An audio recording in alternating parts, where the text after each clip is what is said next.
आज हम स्टार्ट करने जा रहे हैं class 9th Maharashtra state board से मैथमेटिक्स 1 की बुक का chapter number 1 that is sets. तो इससे पहले कि मैं चैप्टर स्टार्ट करूं, मैं आपको कुछ इन्फॉर्म करना चाहता हूं। हमने इस चैनल के ऊपर साइंस की बुक का chapter number 1 laws of motion, chapter number 2 work and energy, chapter number 3 current electricity, इन तीनों ही चैप्टर के सारे टॉपिक्स पे वीडियोस बनाकर उसका एक प्लेलिस्ट बनाया है। आपको अगर उन प्लेलिस्ट को देखना है तो डिस्क्रिप्शन में आपको लिंक मिल जाएगा, वहाँ से आप उन चैप्टर्स के प्लेलिस्ट को देख सकते हो और सारे टॉपिक्स को सीख सकते हो। So without wasting any time let's jump right into the topic. आइए अब हम लोग समझते हैं सेट्स क्या होता है। तो सेट को समझने के लिए मैं आपके सामने एक एग्जांपल देना चाहता हूँ, ज़रा एग्जांपल को देखो। सबसे पहला आपको ये एक पिक्चर दिख रहा है। इस पिक्चर में आपको फ्लावर्स का कलेक्शन दिख रहा है। यहाँ पर आप देख सकते हो आपके पास एक बुके है और इस बुके के अंदर बहुत सारे फ्लावर्स हैं। तो ये फ्लावर्स का एक क्या है, कलेक्शन है। अगर आप इस सेकेंड पिक्चर में देखोगे तो आपको बहुत सारे चाबियाँ दिखेंगी एक साथ। तो ये क्या है, ये कीज का कलेक्शन है। ठीक है। अगर आप इस थर्ड पिक्चर को देखोगे तो आपको दिखेगा बहुत सारे नंबर्स यहाँ पर है एक साथ, है ना। तो ये ना नंबर्स का कलेक्शन है। क्लियर है। अब अगर मैं आपसे पूछूं यहाँ पर कि हर कलेक्शन के अंदर ऑब्जेक्ट क्या होगा, तो आप क्या बोलोगे। जैसे ये पहला आपको दिख रहा है पिक्चर, हाँ, कलेक्शन ऑफ फ्लावर्स। इसके अंदर मैं अगर आपको बोलूँ कि ऑब्जेक्ट क्या है तो आप क्या बोलोगे। तो याद रखना, कलेक्शन ऑफ फ्लावर्स के अंदर आपका ऑब्जेक्ट ये फ्लावर्स ही है। ये फ्लावर्स क्या है, आपके ऑब्जेक्ट्स हैं यहाँ पर। ठीक है। उसी तरह कलेक्शन ऑफ कीज़ के अंदर यहाँ पर ये जो कीज़ आपको दिखाई दे रहे हैं, ये कीज़ क्या है, ये कीज़ आपके इस कलेक्शन का ऑब्जेक्ट है। उसी तरह ये कलेक्शन ऑफ नंबर्स के अंदर ये जो आपको नंबर दिख रहा है, ये नंबर ही क्या है, आपके इस कलेक्शन का ऑब्जेक्ट है। बोलो क्लियर है क्या। अच्छा, तो आपको अभी समझ में आ गया है कि कलेक्शन के अंदर ऑब्जेक्ट क्या होते हैं। ठीक है। जिस भी चीज़ का आपने कलेक्शन किया हुआ है उस चीज़ को ही आप क्या बोलोगे, ऑब्जेक्ट बोलोगे। ठीक है। तो अब हम लोग समझते हैं कि ये सेट होता क्या है। तो आइए इसका पहले डेफिनेशन समझते हैं। क्या लिखा हुआ है डेफिनेशन। डेफिनेशन लिखा हुआ है, if we can definitely and clearly decide the objects of a given collection then that collection is called a set. आओ मैं आपको इस डेफिनेशन को अच्छे से समझाता हूँ। ठीक है। तो मान लो कि आपके पास कोई कलेक्शन है। ठीक है।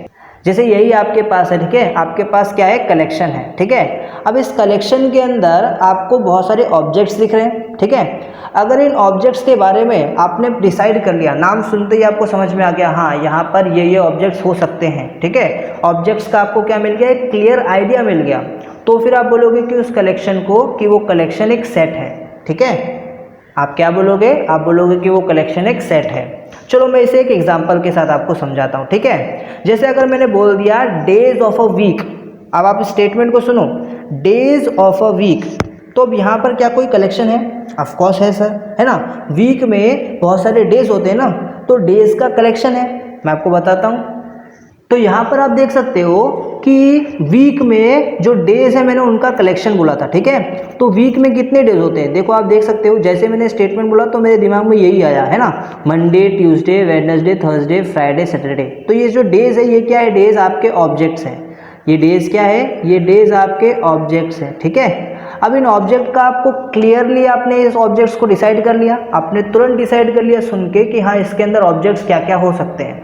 तो ये जो होता है ना, ये जो एग्जांपल है, ये जो कलेक्शन आपको दिख रहा है, इस कलेक्शन को आप बोलोगे सेट। आप इस कलेक्शन को क्या बोलोगे, सेट। बिकॉज इस कलेक्शन के अंदर जो ऑब्जेक्ट्स है उनको आप क्लियरली डिसाइड कर पाए सिर्फ सुनकर। ठीक है। जैसे मैंने बोल दिया डेज ऑफ अ वीक, आप तुरंत सुनकर समझ गए कि हाँ इसके अंदर क्या क्या ऑब्जेक्ट्स हो सकते हैं। क्लियर है। अब एक और एग्जाम्पल देता हूँ। जैसे मैं बोलता हूँ कि मंथ्स इन अ ईयर, यानी कि एक ईयर में कितने मंथ्स होते हैं, तो ये सुनकर ही आप समझ जाओगे कि हाँ एक साल में कितने मंथ हो सकते हैं। ठीक है। आप ऑब्जेक्ट्स के बारे में सोच पा रहे हो, आपको क्लियरली डिसाइड हो गया, आपने क्लियरली डिसाइड कर लिया कि हाँ अब इस कलेक्शन के अंदर कौन कौन से ऑब्जेक्ट्स आने वाले हैं। आपने डिसाइड कर लिया कि यहाँ पर जनवरी, फरवरी, मार्च, अप्रैल, मई, जून, जुलाई, अगस्त, सितंबर, अक्टूबर, नवंबर, दिसंबर, ये सारे ऑब्जेक्ट्स आने वाले हैं। तो मैं बोल सकता हूँ कि यस, ये भी क्या है, ये भी एक सेट का एग्जाम्पल है। ये पहला वाला भी क्या था, सेट का एग्जाम्पल था, ये दूसरा वाला भी सेट है। अब अगर मैं एक और एग्जांपल देता हूँ आपको, जैसे मैं बोलता हूँ brave children in the class. मैं बोल रहा हूँ कि आपके पास एक क्लास है और उस क्लास के अंदर बहुत सारे चिल्ड्रन हैं, तो ये जो चिल्ड्रंस है ये आपका ऑब्जेक्ट हो गए, ये चिल्ड्रन आपके क्या हो गए, ऑब्जेक्ट हो गए। और सिर्फ चिल्ड्रन ही नहीं बल्कि ब्रेव चिल्ड्रन आपके ऑब्जेक्ट हैं। अब एक क्लास के अंदर कितने ब्रेव चिल्ड्रन है ये आपको सुनकर पता चल रहा है क्या? नहीं। क्या देखकर डायरेक्ट मालूम पड़ेगा? देखकर भी नहीं मालूम पड़ेगा, है ना। तो ये जो चीज़ है ना ये आप क्लियरली डिसाइड नहीं कर पा रहे। अब यहाँ पर आपका जो ऑब्जेक्ट है ब्रेव चिल्ड्रन, उनके बारे में आप क्लियरली डिसाइड नहीं कर पा रहे, ठीक है। तो ऐसे टाइप का जो एग्जाम्पल होता है ना उसको हम लोग क्या बोलेंगे कि ये सेट नहीं है, ठीक है। लिख देता हूँ इधर, नॉट अ सेट, ठीक है। तो आपको समझ में आ गया कि ऐसा कलेक्शन जिसके अंदर क्या क्या ऑब्जेक्ट्स आने वाले हैं इसको आप क्लियरली डिसाइड कर सकते हो, उसे आप बोलोगे सेट, ठीक है। और ऐसा कलेक्शन जिसके अंदर क्या क्या ऑब्जेक्ट्स आने वाले हैं इनको आप क्लियरली डिसाइड नहीं कर सकते, तो फिर आप उसे क्या बोलोगे कि वो सेट नहीं है। जैसे days of a week set था, मंथ्स इन अ ईयर ये भी सेट था, लेकिन brave childrens in the class ये सेट नहीं है, ठीक है। बिकॉज ब्रेव चिल्ड्रन कितने हैं किसी क्लास के अंदर, ऑब्जेक्ट्स कितने हैं, क्या क्या ऑब्जेक्ट्स हो सकते हैं ये आप डिसाइड नहीं कर पा रहे अच्छे से, ठीक है। क्लियर रहेगा? ओके। तो अभी हम लोग समझते हैं कि ये जो सेट होता है ये सेट क्या होता है, ये तो हम लोग समझ गए। अब इस सेट को लिखे कैसे जरा ये समझ लेते हैं, ठीक है। How to write a set. तो सेट को लिखने के लिए ना आपको सबसे पहले अच्छे से क्लियरली पता होना चाहिए कि आपके ऑब्जेक्ट क्या क्या है ना, ऑब्जेक्ट्स क्या क्या है। अच्छा, मैं एक बात आपको बताना भूल गया कि ऑब्जेक्ट्स को ना आप एलिमेंट्स भी बोल सकते हो किसी सेट का, या फिर आप मेंबर्स भी बोल सकते हो किसी सेट का, ठीक है। तो ऑब्जेक्ट को अगर मैं अभी एलिमेंट बोलूँगा तो कंफ्यूज मत होना, एलिमेंट क्या मैं कभी कभी मेंबर्स भी बोल सकता हूँ, तब भी आप कंफ्यूज मत होना। समझ आना कि यस हम ऑब्जेक्ट्स की ही बात कर रहे हैं, ठीक है। तो एक बात याद रखना कि ऑब्जेक्ट को आप ना रिप्रेजेंट कर सकते हो स्मॉल लेटर से, स्मॉल ABCD से, ठीक है। आप ऑब्जेक्ट्स को किससे रिप्रेजेंट कर सकते हो? स्मॉल लेटर ABCDEF एक्सेट्रा इससे, ठीक है। क्लियर रहेगा? अच्छा, अब मैं आपको बताता हूँ एग्जैक्ट लिखा कैसे जाता है, ठीक है। तो कभी भी कोई सेट के बारे में, कोई कलेक्शन के बारे में आप जब लिखते हो ना तो आप ना उस सेट को, उस कलेक्शन को एक वर्ड दे देना, ठीक है, एक लेटर से रिप्रेजेंट करना। और वो जो लेटर होगा ना वो लेटर हमेशा कैपिटल लेटर होना चाहिए। तो मैं यहाँ पे लेटर लिखता हूँ A। अब ये जो A आपको दिख रहा है ना, ये जो A आपको यहाँ पर दिख रहा है, ये A क्या रिप्रेजेंट कर रहा है? ये A रिप्रेजेंट करने वाला है एक सेट को। अभी मैंने आपको बताया कि सेट को रिप्रेजेंट करने के लिए आप एक लेटर का यूज़ करोगे और वो लेटर हमेशा कैपिटल होना चाहिए, तो इसीलिए मैंने यहाँ पे कैपिटल A लिखा। अब इसके बाद आप लिख दो यहाँ पर इज इक्वल्स टू, ठीक है। अब सेट को हम लोग ना दो कर्ली ब्रैकेट के अंदर लिखते हैं। कहाँ पर लिखते हैं? दो कर्ली ब्रैकेट के अंदर। अब इन कर्ली ब्रैकेट के अंदर कौन आएंगे? इन कर्ली ब्रैकेट के अंदर आएंगे आपके ऑब्जेक्ट्स, जिसको हम लोग स्मॉल लेटर ABCDEF से रिप्रेजेंट करते हैं, ठीक है। तो वापस एक बार बता दूँ, एक सेट के अंदर सेट को रिप्रेजेंट करने के लिए, इस पूरे सेट को रिप्रेजेंट करने के लिए, इस पूरे सेट को रिप्रेजेंट करने के लिए एक लेटर होना चाहिए, वो भी कैपिटल, ठीक है। तो ये जो कैपिटल A दिख रहा है ये आपका वही लेटर है। ज़रूरी नहीं कैपिटल A ही हो, capital B, capital C, capital D ऐसा भी हो सकता है, ठीक है। ये जो स्मॉल लेटर आपको ABCDEF ये सब दिख रहा है, इससे आप क्या कर सकते हो? उसके ऑब्जेक्ट्स को, उसके एलिमेंट्स को, उसके मेंबर्स को क्या कर सकते हो? रिप्रेजेंट करते हो। और ये सारे के सारे ऑब्जेक्ट हमेशा क्या होने चाहिए? एक कर्ली ब्रैकेट के अंदर होने चाहिए। ये जो आपको दिख रहा है ये, और आपको दिख रहा है यहाँ पर ये, इसको हम लोग कर्ली ब्रैकेट कहते हैं, ठीक है। तो एक कर्ली ब्रैकेट के अंदर आपके सारे ऑब्जेक्ट्स आने चाहिए। क्लियर है यहाँ तक? अच्छा, अब यहाँ पर आप देख सकते हो कि इस सेट के अंदर, इस सेट A के अंदर, इसको आप लोग सेट A बोलोगे, इसको आप क्या बोलोगे? सेट A बोलोगे, ठीक है। क्योंकि इस सेट को मैं कैपिटल लेटर A से रिप्रेजेंट कर रहा हूँ ना, इसलिए मैं इसको सेट A बोलूँगा। तो इस सेट A के अंदर आप देख सकते हो आपका ऑब्जेक्ट A आ रहा है ना, आपका क्या आ रहा है? ऑब्जेक्ट A आ रहा है। तो मैं यहाँ पर बोल सकता हूँ कि ऑब्जेक्ट A जो है वो सेट A में बिलोंग करता है। अच्छा, एक चीज़ मैं भूल गया आपको बताना, याद रखना हमेशा कि सेट के अंदर जो ऑब्जेक्ट्स है ना वो ऑब्जेक्ट्स कभी भी रिपीट नहीं होंगे। जो ऑब्जेक्ट्स है वो कभी भी रिपीट नहीं होंगे। जैसे अभी इसके अंदर A आ गया एक बार, तो अब सेट के अंदर आगे कहीं पे भी मैं A नहीं लिख सकता, ठीक है। क्या? रिपीट नहीं होनी चाहिए। तो याद रखना, no element of set should repeat, ठीक है। कोई भी एलिमेंट रिपीट नहीं होना चाहिए, ठीक है। अगर नहीं समझे ये चीज़ तो आगे मैं आपको और अच्छे से समझाऊंगा। फिलहाल याद रखना, ठीक है, कि एक सेट के अंदर कोई भी एलिमेंट रिपीट नहीं होना चाहिए, कोई भी ऑब्जेक्ट बार बार रिपीट नहीं होना चाहिए। एक ऑब्जेक्ट को आप एक ही बार लिख सकते हो, एक से ज़्यादा बार नहीं लिख सकते, ठीक है। अच्छा, अभी जैसे यहाँ पर आपको ऑब्जेक्ट ए दिख रहा है, ठीक है। अब ये ऑब्जेक्ट ए इस सेट ए का एलिमेंट है ना। ये जो ऑब्जेक्ट ए है ये इस सेट ए का एलिमेंट है। तो मैं यहाँ पर ऐसा लिख सकता हूँ कि ए जो है वो जो स्मॉल ए जो है वो सेट ए में बिलोंग करता है, ठीक है। जो आपका स्मॉल ए है ये सेट ए में बिलोंग करता है, और बिलोंग करता है ये दिखाने के लिए मैं इस लेटर का यूज़ करता हूँ, ठीक है। ये जो आपको लेटर दिख रहा है ये क्या है, ये लेटर है बिलोंग का, ठीक है।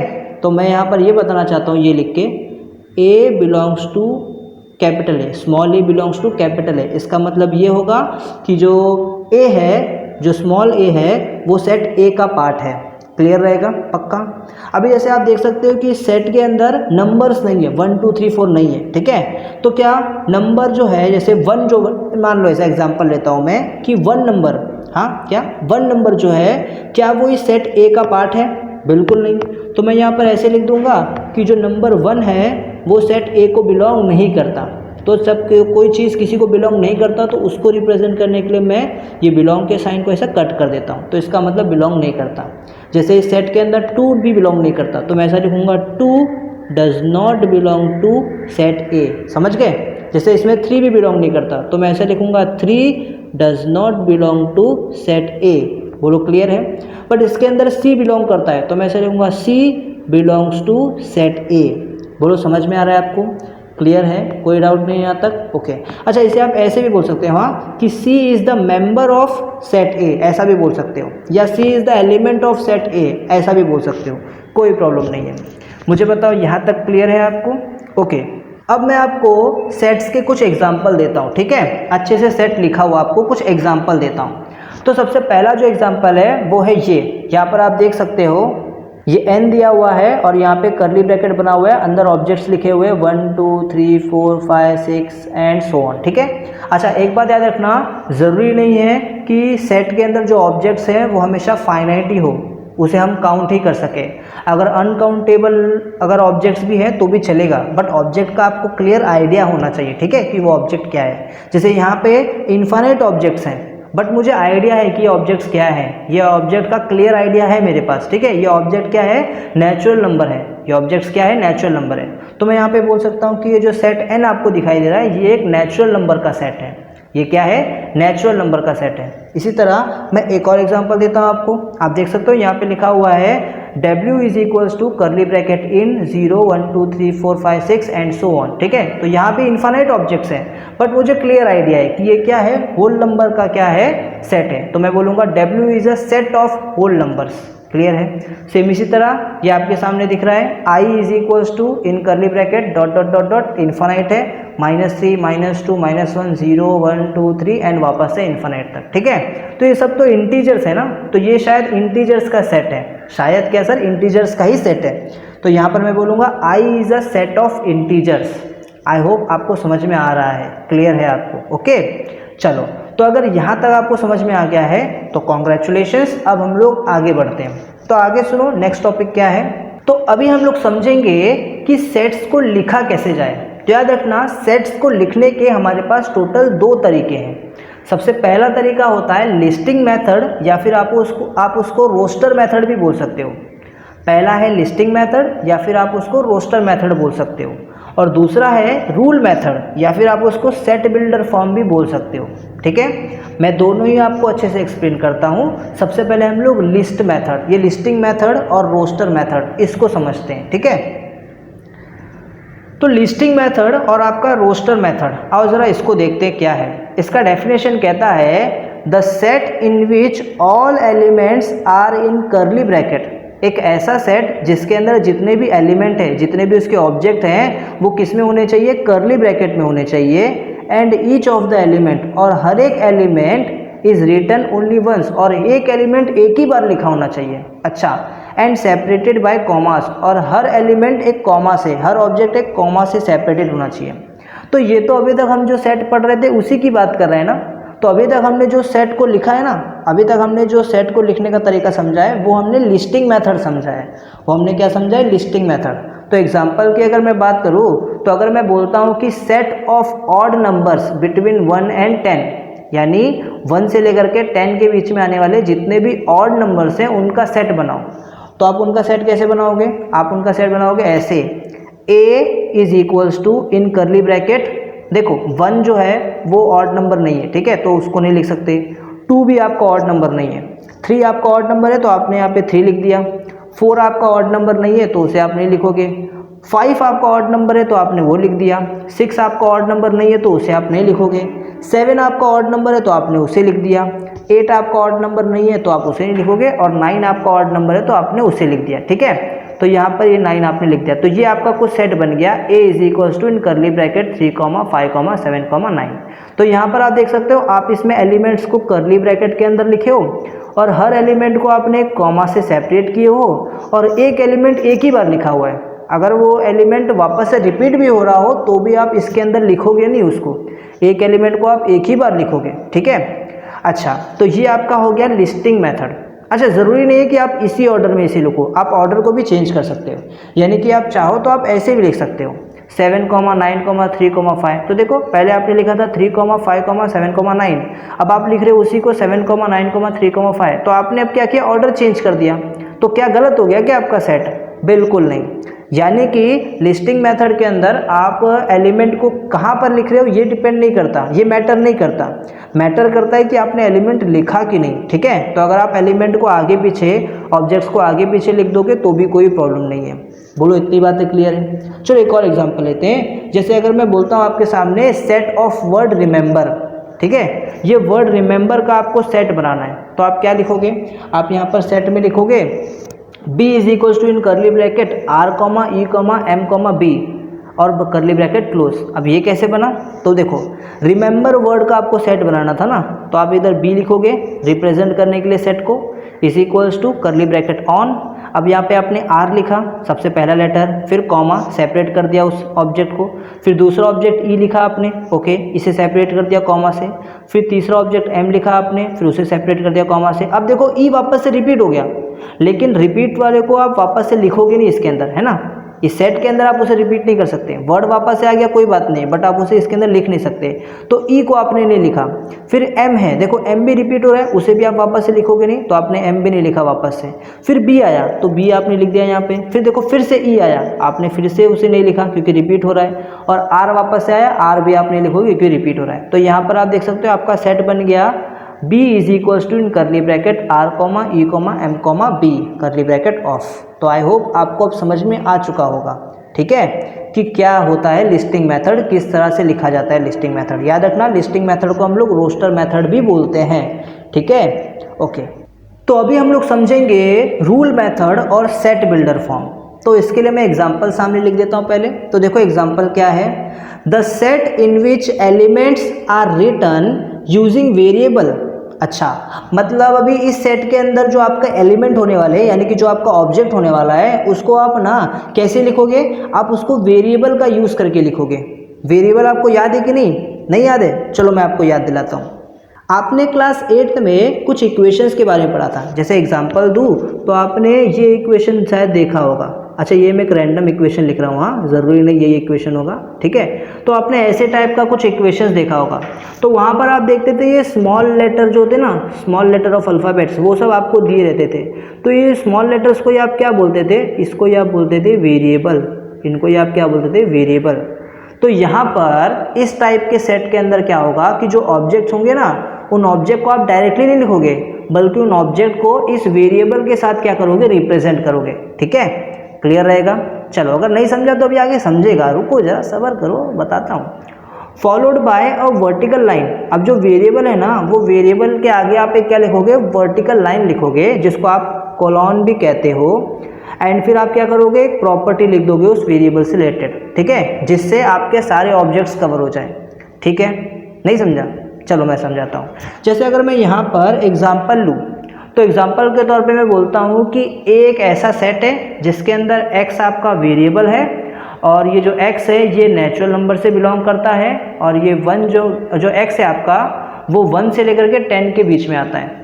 अब ये जो मैंने बोला ये शायद आपको नहीं समझा होगा, तो मैं एक्सप्लेन करता हूँ आपको। देखो ध्यान से, मैं बोलता हूँ यहाँ पे कि आपके पास एक सेट है और उस सेट का नाम है A, ये समझा?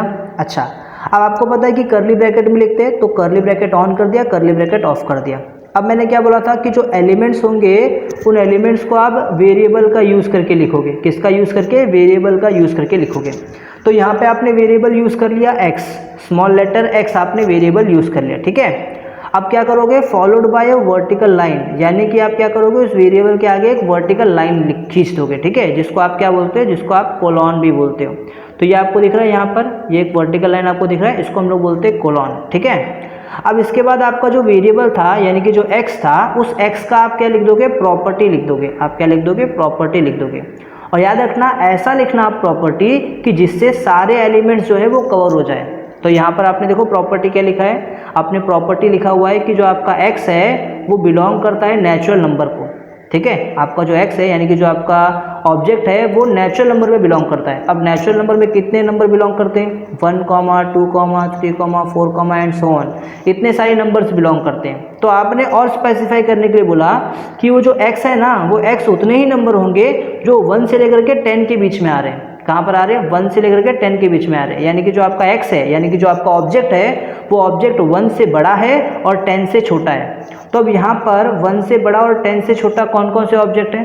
तो आपके ऑब्जेक्ट होंगे 2 जो 1 से बड़ा है, 3, 4, 5, 6, 7, 8, 9, 10 नहीं लिखना क्योंकि 10 से छोटा होना चाहिए, तो 9 10 से छोटा है। तो इतने ऑब्जेक्ट थे आपके, ये आपके ऑब्जेक्ट थे 2, 3, 4, 5, 6, 7, 8, 9। तो ये ऑब्जेक्ट को आपने देखो डायरेक्टली लिखा क्या? नहीं, आपने बल्कि क्या लिखा? यहाँ पे एक वेरिएबल का यूज़ किया। आपने क्या किया? आपने यहाँ पर एक वेरिएबल का यूज़ किया और आपने एक मस्त प्रॉपर्टी लिखा।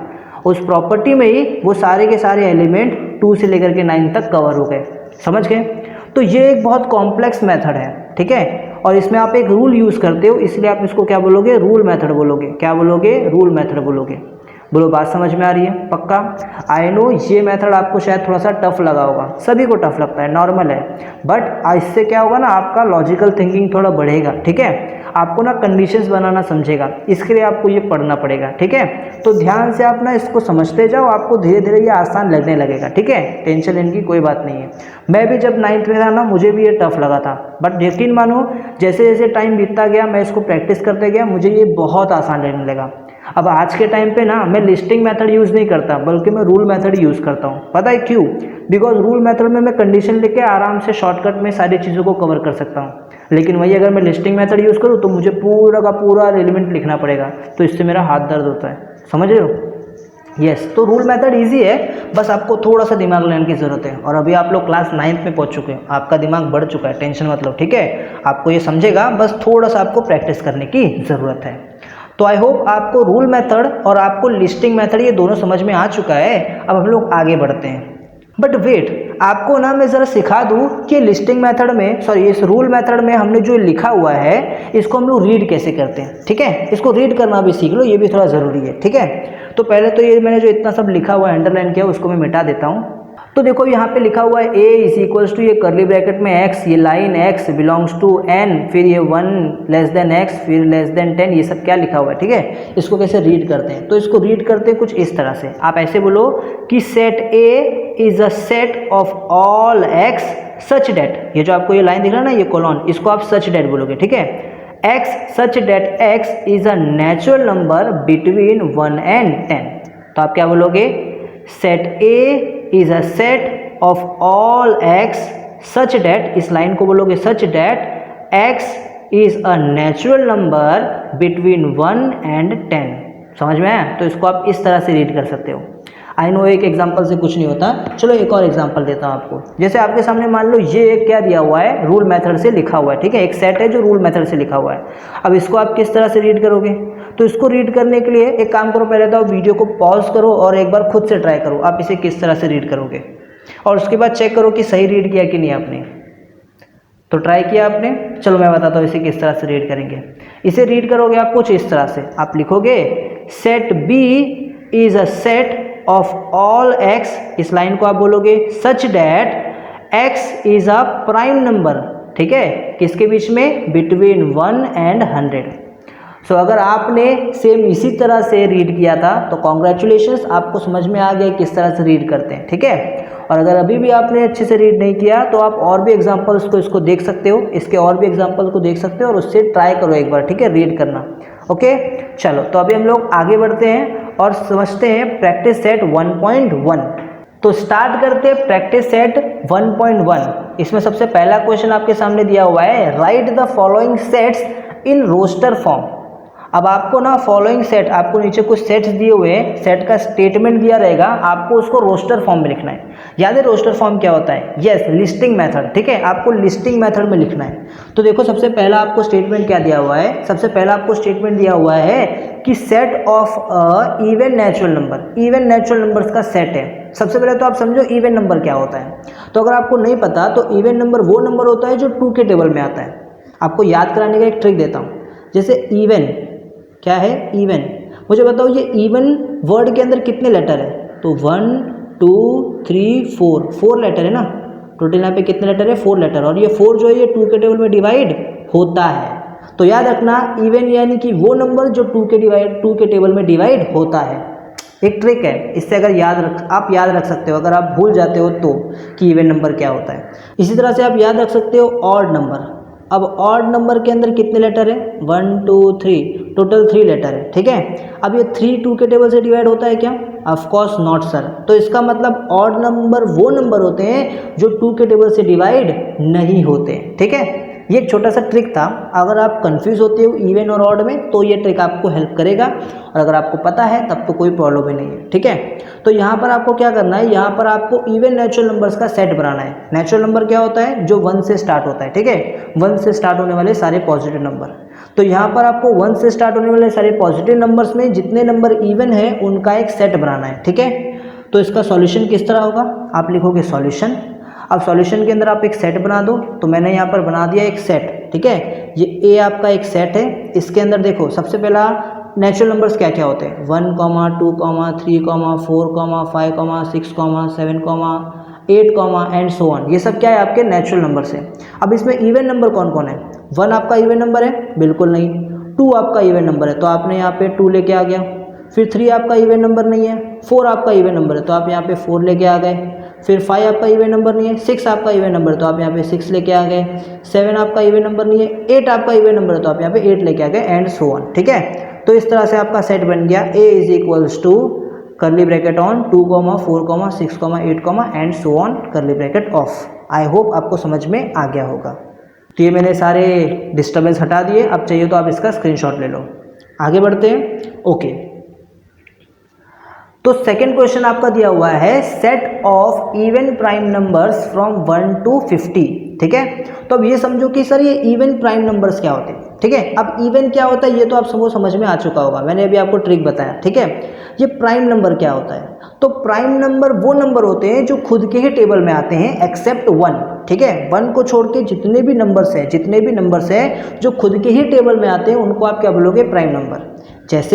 जैसे 2 आपको पता है क्या है? प्राइम नंबर है, वो खुद के टेबल में आता है। 3 जो है वो प्राइम नंबर है, वो भी खुद के टेबल में आता है। 4 प्राइम नंबर नहीं है, 4 2 के टेबल में आता है।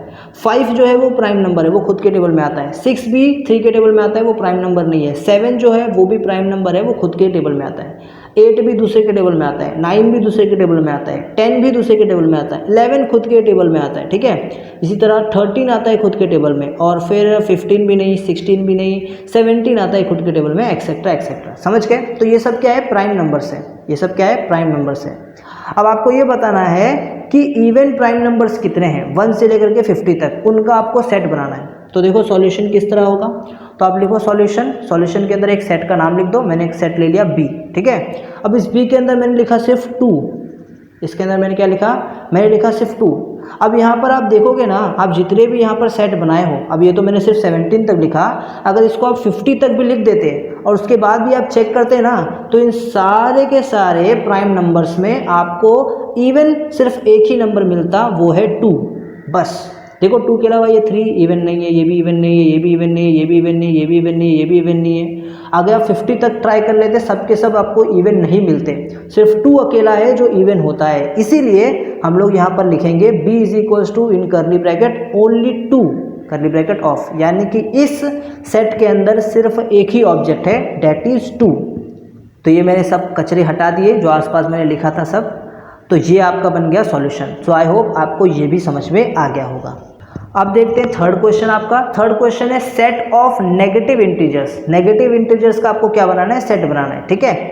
तो नेगेटिव इंटीजर्स क्या होते हैं, देखो नेगेटिव इंटीजर्स यानी कि जितने भी नेगेटिव नंबर्स हैं, जैसे -1, -2, -3, -4 एंड ऑल, ठीक है, ये सब क्या है आपके नेगेटिव इंटीजर्स है। तो इनका सेट बनाना है, तो ये तो बहुत सिंपल है। सिंपली आप क्या करो, सॉल्यूशन लिखो और नेगेटिव इंटीजर्स का सेट बना दो। तो मैंने सी बोल दिया नेगेटिव इंटीजर्स को और यहाँ पे मैंने सेट बना दिया। अच्छा देखो यहाँ पे गड़बड़ है, ये मैंने यहाँ पे करली ब्रैकेट नहीं डाला, तो यस करली ब्रैकेट ऐसे डाल दो और बन गया।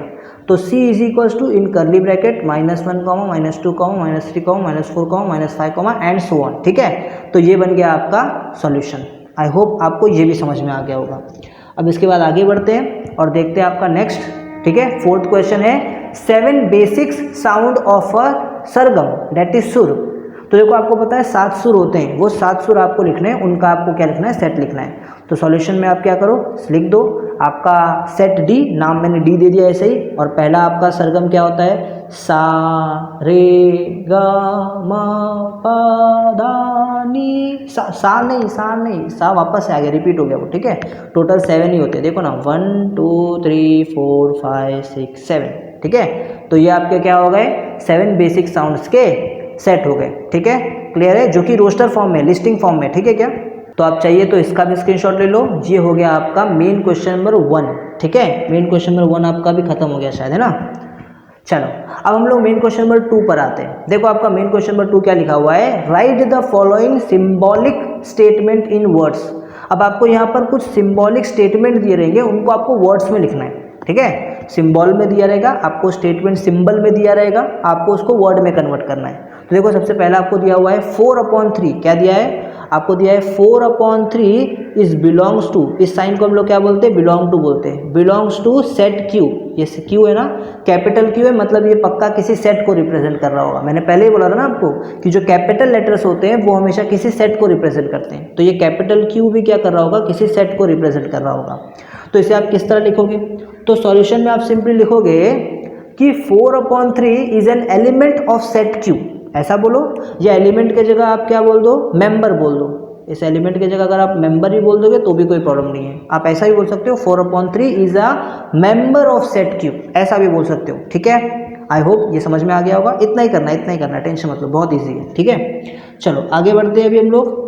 तो आपका नेक्स्ट क्वेश्चन है यहाँ पर -2 और ये क्या है, बिलोंग के साइन पे ऐसा डैश लिखा है, ठीक है, ऐसा देखो निशान है ये, और n लिखा है। n तो मतलब नेचुरल नंबर होता है, ये तो हमको पता है। तो इसका सॉल्यूशन किस तरह होगा, तो देखो सबसे पहले मैं आपको बता दूं, ये आपको -2 दिया हुआ है और इस साइन का मतलब क्या होता है कि डज नॉट बिलोंग टू। इस साइन का मतलब क्या होता है, इस साइन का मतलब होता है डज नॉट बिलोंग टू, ठीक है, डज नॉट बिलोंग टू या फिर नॉट बिलोंग टू, जैसा आपकी मर्जी वैसा लिख सकते हो। और ये n का मतलब क्या होता है, n का मतलब होता है नेचुरल नंबर। n का मतलब क्या होता है, n का मतलब होता है नेचुरल नंबर, ठीक है। तो इसको आप कैसे लिख सकते हो, इसको आप लिख सकते हो -2 is not an element of set n, ऐसे बोलो, या ऐसे बोलो -2 does not belong to set n, ऐसा बोल दो, ठीक है। अब ये सेट n मतलब नेचुरल नंबर का सेट होगा, ठीक है क्या, क्लियर है। चलो बढ़िया, अब आगे बढ़ते हैं। अब लिखते हैं आपका थर्ड वाला क्वेश्चन। देखो थर्ड वाला क्वेश्चन आपको पहले से ये थोड़ा सा वर्ड में दिया रहेगा, आपको ऐसा लग रहा है, बट ये वर्ड में नहीं है, ये सिंबॉलिक फॉर्म में ही है, ठीक है। ये कौन सा है, यस ये है आपका सेट बिल्डर फॉर्म, ठीक है। तो अब इसको हम लोग क्या करते हैं, वर्डिंग में लिख देते हैं कैसे लिखना है, ठीक है। तो सॉल्यूशन देखो इसको कैसे है, आपको यहाँ पर क्या दिख रहा है, आपको यहाँ पर दिख रहा है ये जो सेट P है, इसके अंदर बहुत सारे P है जो कि ऑड नंबर्स हैं, सबके सब क्या है, ऑड नंबर्स हैं। तो इसको रीड कैसे करोगे, जैसे आप रीड करोगे उसे ही आप लिख दो, ठीक है। तो आप इसे ऐसे लिख सकते हो, P is the set of all P's। ये जो का P दिख रहा है, ये P एक ऐसा सेट है जिसके अंदर बहुत सारे P है। इस लाइन का मतलब होता है सच डैट कि P क्या है, P एक ऑड नंबर है, P क्या है, P is an odd number. तो इस तरह से आप क्या कर सकते हो, इसे वर्ड में लिख सकते हो। तो ये आपने इसे क्या कर दिया, वर्ड में लिख दिया। सो आई होप आपको ये भी समझ में आ गया होगा, बढ़िया है। चलो तो अभी हम लोग आगे बढ़ते हैं। तो हम लोग देखते हैं मेन क्वेश्चन नंबर 3, ठीक है। तो मेन क्वेश्चन नंबर 3 देखते हैं क्या है। तो यहाँ पर आपको क्या बोला हुआ है, write 2 sets by listing and by rule method, ठीक है। तो आपको 2 सेट लिखना है और हर एक सेट को आपको लिस्टिंग मेथड, देखो 2 सेट आपको लिखना है पहली बात, ठीक है। हर सेट को आपको लिस्टिंग मेथड और रूल मेथड दोनों मेथड में लिखना है, ठीक है। तो इसका सॉल्यूशन देखते हैं। सबसे पहले मैं आपके सामने एक सेट लिखता हूँ। Set A is equals to x such that x is a letter of word division. ठीक है, ये आपका बन गया एक सेट, जो मैंने कौन से मेथड में लिखा है, रूल मेथड में लिखा है। कौन से मेथड में लिखा है, रूल मेथड में। अब इसको लिस्टिंग मेथड में लिखेंगे, तो लिस्टिंग मेथड में आपको क्या करना होता है, डायरेक्टली आपके ऑब्जेक्ट को लिखना होता है। तो आप कैसे लिखोगे, आप इसको कुछ इस तरह से लिख सकते हो। ठीक है, आप लिख सकते हो A is equals to curly bracket on, अब इसके अंदर देखो डी लिखोगे, सबसे पहले लिख दिया, फिर आई लिखोगे, आई लिख दिया, फिर वी लिखोगे, वी लिख दिया, फिर वापस आई है, बट उस आई को रिपीट नहीं करोगे, बिकॉज लिस्टिंग मेथड में रिपीट नहीं होता ऑब्जेक्ट, है ना, तो आप उसको वापस रिपीट नहीं करोगे। फिर उसके बाद एस है, उस एस को लिखो, फिर वापस आई आया, फिर रिपीट नहीं करोगे, नहीं लिखोगे, फिर ओ आया तो ओ लिखा, फिर एन आया तो एन लिखा। तो ये हो गया आपका रूल मेथड और ये हो गया आपका लिस्टिंग मेथड। आई होप आपको समझ गया होगा। तो ये था आपका सबसे पहला सेट। ठीक है, अब दूसरे सेट को देखो किस तरह से लिखते हैं। तो दूसरे सेट में आप लिख सकते हो कि बी एक सेट है जिसके अंदर जो वाई है, ऐसे इसको रीड कैसे करेंगे, B is a set of all y such that, देखो इस लाइन का मतलब था सच डेट, तो B is a set of all y such that y is an even natural number less than 10। अच्छा, ये कर्ली ब्रैकेट ऑफ भी होना चाहिए। ठीक है, तो कर्ली ब्रैकेट ऑफ, इतना क्लियर है। ठीक है, कोई डाउट यहाँ तक नहीं है। अब देखो इसका आप लिस्टिंग मेथड कैसे लिखोगे, तो लिस्टिंग मेथड में आप ऐसे लिख दोगे कि b इज इक्वल्स टू कितने ऑब्जेक्ट्स आ सकते हैं, ये आपको क्या लिखना है, आपको लिखना है natural numbers, even natural number जो कि 10 से कम है।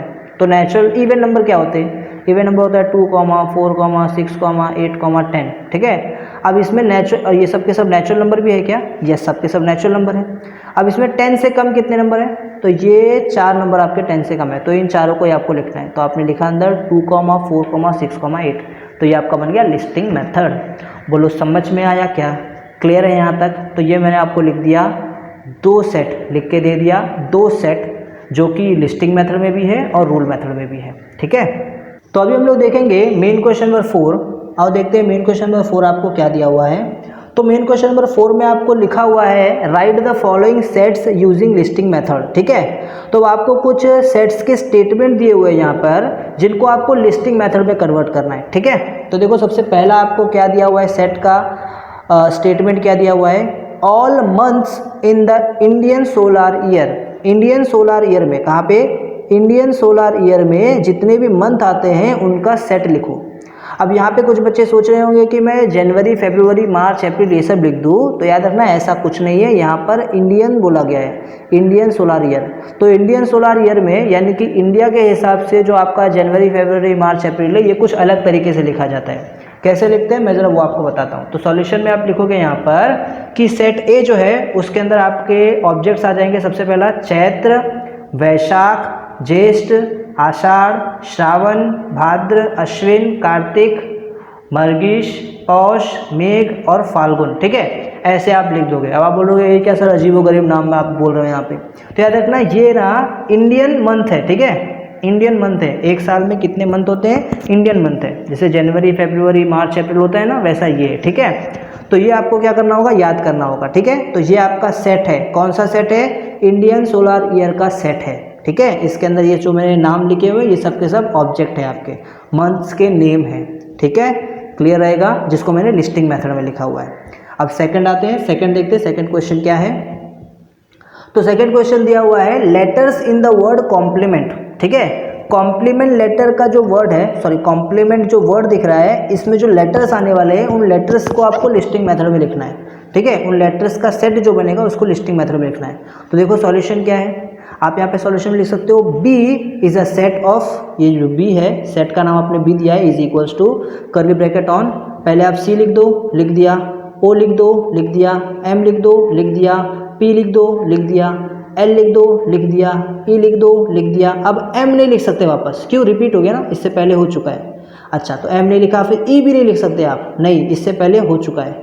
फिर एन लिखना था, लिख दिया, टी लिखना था, लिख दिया। तो इस तरह से आपका बन गया set B is equals to curly bracket on C comma O comma M comma P comma L comma E comma N comma T. ठीक है, क्लियर रहेगा। चलो अब बढ़ते हैं नेक्स्ट क्वेश्चन की तरफ। नेक्स्ट क्वेश्चन है आपका set of human sensory organs. तो ह्यूमंस में सेंसरी ऑर्गन कौन कौन से होते हैं, उनका आपको क्या करना है, सेट बनाकर लिखना है। तो आप ऐसे लिख सकते हो, सी इज अ सेट ऑफ, पहला तो नोज है आपका सेंसरी ऑर्गन, फिर टंग है आपका सेंसरी ऑर्गन, फिर ईयर है आपका सेंसरी ऑर्गन, स्किन है आपका सेंसरी ऑर्गन, और आई भी क्या है आपका सेंसरी ऑर्गन। तो इन सब के बारे में आपको लिखना था, आपने लिख दिया। क्लियर है? अच्छा, तो ये बन गया आपका सेट। इसके बाद फोर्थ क्वेश्चन है आपका set of prime numbers from 1 to 20। तो 1 से लेकर के 20 के बीच में जितने भी प्राइम नंबर्स बन रहे हैं उनका आपको क्या लिखना है, सेट लिखना है। ठीक है, तो 1 तो आपका प्राइम नंबर नहीं है, 2 आपका प्राइम नंबर है, 3 आपका प्राइम नंबर है, यस 3 भी प्राइम नंबर है, 4 आपका प्राइम नंबर नहीं है, 5 आपका प्राइम नंबर है। तो ऐसा आपको सेट बनाना है। तो सॉल्यूशन में आप लिख दोगे D is a set of, देखो 1 तो नहीं है तो 2 3 आएगा, 5 आएगा, 7 11 13 17 19। ठीक है, 20 नहीं होगा, 20 प्राइम नंबर नहीं है आपका। तो ये बन गया आपका सेट। आई होप आपको ये भी समझ गया होगा। अब देखते हैं फिफ्थ क्वेश्चन क्या दिया हुआ है। फिफ्थ क्वेश्चन दिया हुआ है names of continent of world. World में जितने भी कॉन्टिनेंट हैं उनके नेम्स का सेट बनाओ। ठीक है, तो सॉल्यूशन में आप लिख दो सबसे पहले कि ई एक सेट है जिसके अंदर सारे वर्ल्ड के कितने भी क्या बोलते हैं कॉन्टिनेंट्स हैं उनका नाम है। ठीक है, तो एशिया है, अफ्रीका है, यूरोप है, ऑस्ट्रेलिया है, एंटार्क्टिका है, साउथ अमेरिका है और नॉर्थ अमेरिका है। क्लियर है? पक्का? चलो बढ़िया है, तो मैंने लिख दिया है, ये आपका बन गया सेट, जो कि लिस्टिंग मेथड में लिखा है। ठीक है, अब मेन क्वेश्चन नंबर 5 देखो क्या है। मेन क्वेश्चन नंबर 5 में आपको दिया हुआ है write the following sets using rule method. ठीक है, अब आपको फिर से कुछ स्टेटमेंट्स दिए जाएंगे, उन स्टेटमेंट्स को आपको किस में लिखना है, रूल मेथड में लिखना है। किस में लिखना है, रूल मेथड में। तो देखो कैसे करेंगे हम लोग, रूल मेथड में किस तरह लिखेंगे।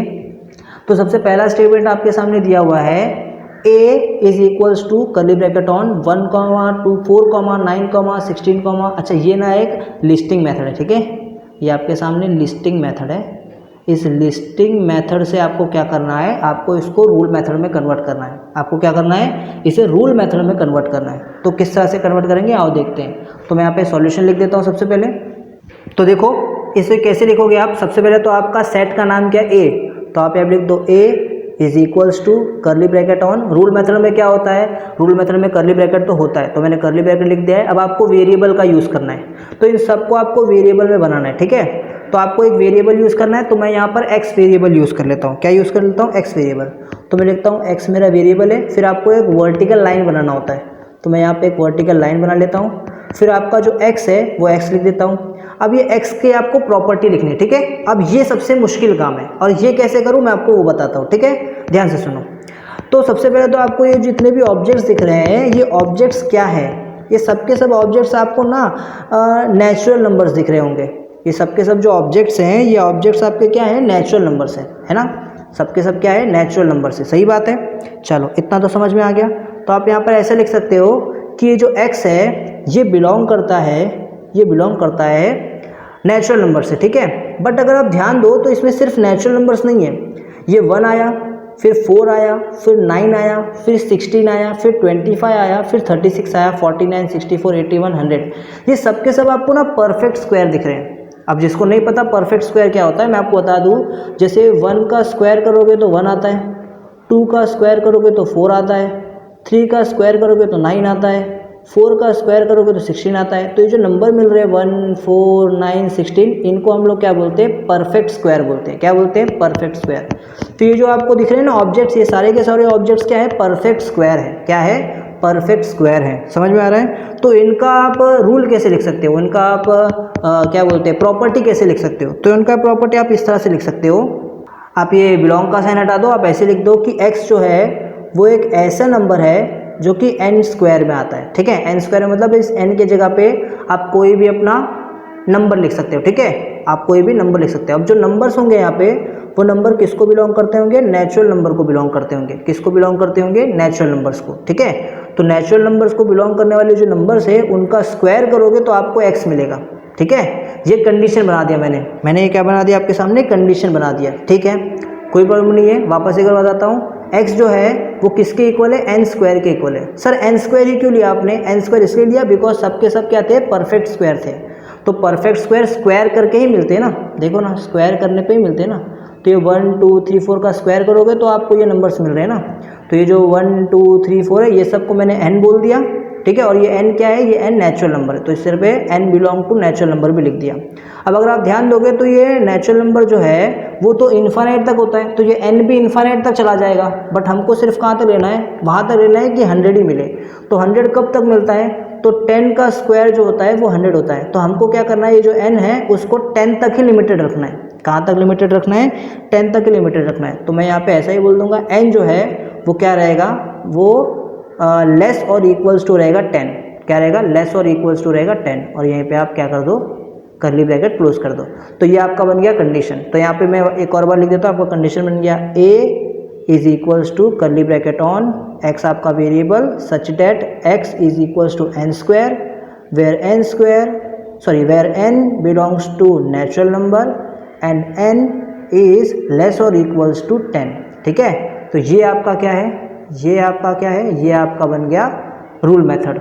ठीक है, क्लियर है। चलो अब आगे बढ़ते हैं, नेक्स्ट क्वेश्चन करते हैं। तो अभी हम लोग देखेंगे क्वेश्चन नंबर 2। क्या लिखा है क्वेश्चन नंबर 2, क्वेश्चन नंबर 2 में आपको दिया हुआ है b is equals to 6, 12 curly bracket on, फिर 6, 12, 18, 24, 30, 36, 42, 48 एंड कर्ली ब्रैकेट क्लोज। अब इसे आपको रूल मेथड में कन्वर्ट करना है, तो किस तरह से कन्वर्ट किया जाए, आओ ज़रा ये देखते हैं। सबसे पहले सॉल्यूशन लिख देता हूँ मैं, क्या लिख देता हूँ, सॉल्यूशन। तो ज़रा ध्यान से समझो एक चीज़, मैं अगर यहाँ पर ऐसा बोलूँ 6 × 1 तो इसका आंसर आएगा 6। मैं अगर बोलूँ 6 × 2 तो इसका आंसर आएगा 12। अगर मैं बोलूँ 6 × 3 तो इसका आंसर आएगा 18। अगर मैं बोलता हूँ 6 × 4 तो इसका आंसर आएगा 24। अगर मैं बोलता हूँ 6 × 5 इसका आंसर आएगा 30। अरे सर बस सर, मैं समझ गया यहाँ पे क्या बोल रहा हूँ। ठीक है, तो यहाँ पे मैं क्या कर रहा हूँ, अगर मैं 1 को 6 से मल्टीप्लाई करता हूँ तो 6 आंसर आता है। अगर मैं 2 को 6 से मल्टीप्लाई करता हूँ तो 12 आंसर आता है। अगर मैं 3 को 6 से मल्टीप्लाई करता हूँ तो 18 आंसर आता है। ठीक है, यानी कि यहाँ पे 1, 2, 3, 4 को अगर मैं 6 से मल्टीप्लाई करता हूँ तो ये कुछ आंसर मिलता है। ठीक है, तो ये जो आंसर है, इन आंसर को मैं बोल सकता हूँ कि ये आंसर जो है वो 6 के मल्टीपल है। सर इसको 6 का मल्टीपल क्यों बोल रहे हो, इन सारे आंसर को आप 6 का मल्टीपल क्यों बोल रहे हो, तो इनको मैं 6 का मल्टीपल इसलिए बोल रहा हूँ बिकॉज 1, 2, 3, 4 को जब मैं 6 से मल्टीप्लाई करता हूँ तो ये सारे कुछ आंसर मुझे मिलते हैं। ठीक है, क्लियर है। तो यहाँ पर जो आपको ऑब्जेक्ट्स दिख रहे हैं इस सेट के अंदर 6, 12, 18, 24, 30, 36, 42, 48 ये सब भी तो क्या है, 6 के मल्टीपल ही हुए ना।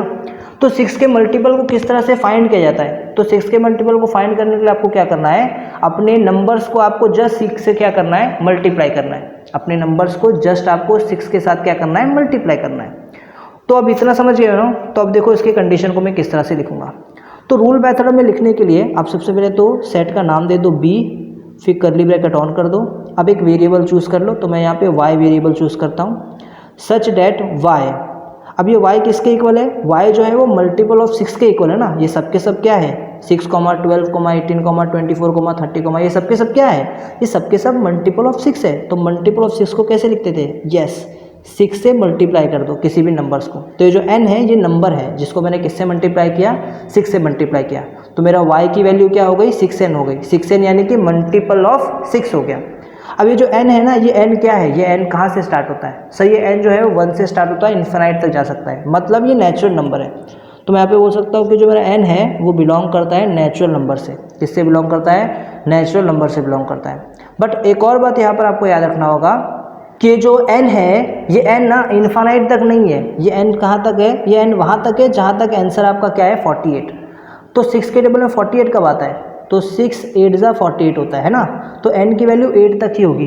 तो n की वैल्यू मैक्सिमम कहाँ तक हो सकती है, 8 तक हो सकती है। तो आप ऐसे लिखो कि n जो है वो 9 से छोटा है। ठीक है, 9 से छोटा बोल दो, 9 से छोटा बोल दोगे मतलब 8 तक है। या फिर अगर आपको ऐसे नहीं जमता तो आप 8 ही लिखो बट इक्वल्स टू का साइन डाल दो। ठीक है, तो n के इक्वल है और उससे छोटे जितने भी वैल्यूज़ हैं उनके इक्वल है n की वैल्यू। ठीक है, तो n जो है वो 1 हो सकता है, 2 हो सकता है, 3 हो सकता है, 4 हो सकता है, 5 हो सकता है, 6 हो सकता है, 7 हो सकता है और 8 हो सकता है।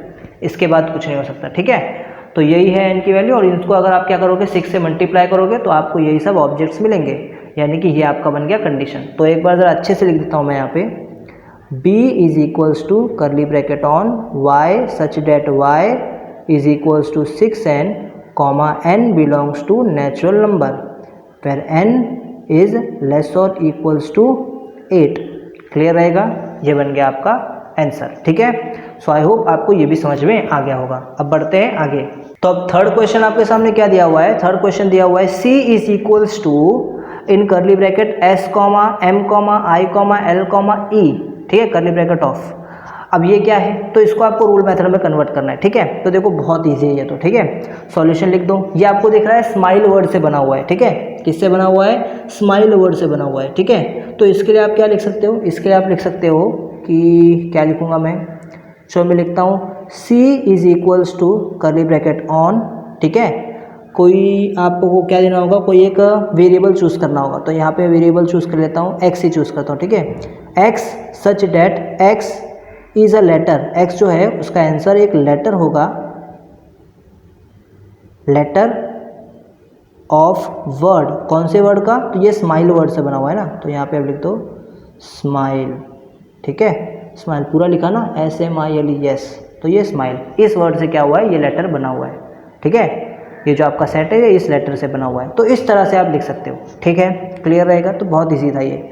अब आगे बढ़ते हैं नेक्स्ट क्वेश्चन। ठीक है, तो नेक्स्ट आपका रहेगा मेन क्वेश्चन नंबर नहीं, आपका question number 4, that is D is equals to curly bracket on Sunday Monday Tuesday Wednesday Thursday Friday Saturday. तो ये आपका क्या है, ये आपका डेज ऑफ वीक है। ठीक है, डेज ऑफ वीक जो मैंने स्टार्टिंग में आपको एग्जांपल दिया था। तो बहुत ईजी है, देखो इसको आप किस तरह से लिखोगे, आप इसके लिए लिख सकते हो D is equals to curly bracket on X ही ले लो variable, such that X is a days in a week, days in a week. इस तरह से आप इसको क्या कर सकते हो, लिख सकते हो। क्लियर रहेगा, इस तरह से आप इसको आसानी से क्या कर सकते हो, लिख सकते हो। ठीक है, तो ये बन गया आपका फोर्थ वाला। अब देखते हैं लास्ट वाला, यानी कि फिफ्थ वाला क्वेश्चन। ठीक है, तो फिफ्थ क्वेश्चन है x is equals to curly bracket on a comma E comma T. तो ये तो फिर से वर्ड वाला है, वो स्माइल वाला कैसे आया था, ये तो वैसा ही है। ठीक है, तो देखो इसका सॉल्यूशन कैसे होगा। तो यहाँ पे आप बोल सकते हो कि x is equals to curly bracket on. ठीक है, आप यहाँ पे वेरिएबल x ही ले लो, स्मॉल x। ठीक है, स्मॉल x है, ये कैपिटल X है, ये कर्ली ब्रैकेट ऑन, ये small x, such that x is a letter of word. अब यहाँ पे वर्ड क्या है, तो देखो यहाँ पे वर्ड मुझे दिख रहा है AET से कौन सा वर्ड बन सकता है, AET से एक तो ईट बन सकता है, या फिर आप देखो तो टी भी बन सकता है, टी है ना।